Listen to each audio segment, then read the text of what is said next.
been a part of our lives in a different sort of way. I wouldn't say they're particularly friendly, actually, for No. me anyway. No. I'm not terribly good on a horse. But a friend of mine, she had an old horse and she got a younger horse that could do eventing. And so the older horse took umbrage and I was to ride the older horse.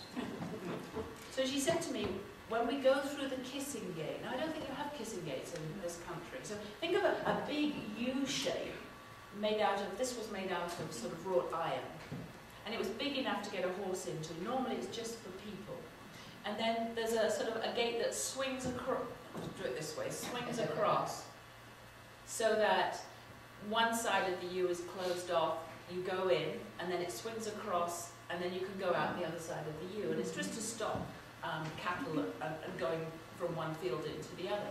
This one was big enough for a horse. I was surprised when I looked at anyway, so what happened was, she said to me, he's going to try and squeeze your leg against the wrought iron. So I'm lifting my leg up like this, and then we got through the gate. And I thought, well, you know, we'll just stop and wait for my friend Jill to come through with her horse.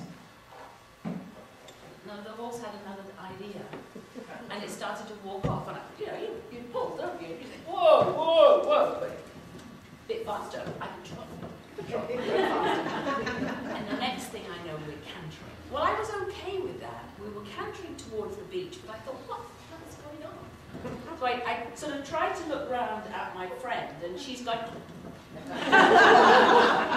but I couldn't. I mean, there was no stopping now. So the horse is cantering down there, and all of a sudden it went whoosh, and slid round, scooted round to the right along this path. And I'm doing okay, except my hat's beginning to come off, and I'm holding like this, and in front of me there was a log. And I thought, well, the horse will stop.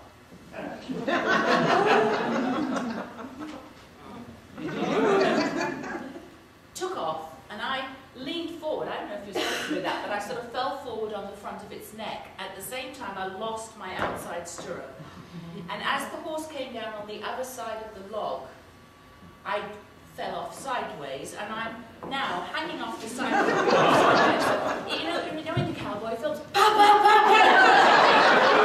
That's exactly what it was like.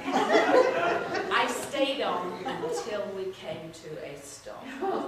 And then I just slid down.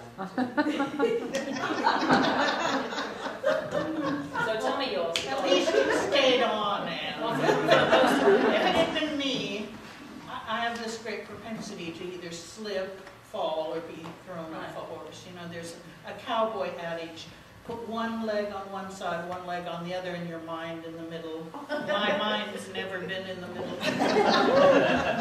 But once, my sister, who's a great horsewoman, took me out riding in a field. And it was going really well. We had a great ride. I was feeling quite confident. And it went longer than I thought it would. I was a little tired. But when we came back to the stable, and I went to dismount, when my feet hit the ground, my legs turned to jelly. And I dropped to the ground and rolled. Now, That's not safe. no, most horses, could have kicked me to death easily. But Harriet's horse, Ben, who was quite a gentle soul, just looked down between his legs. He knew he was saying, what the heck? Harriet suggested I take up a different pursuit.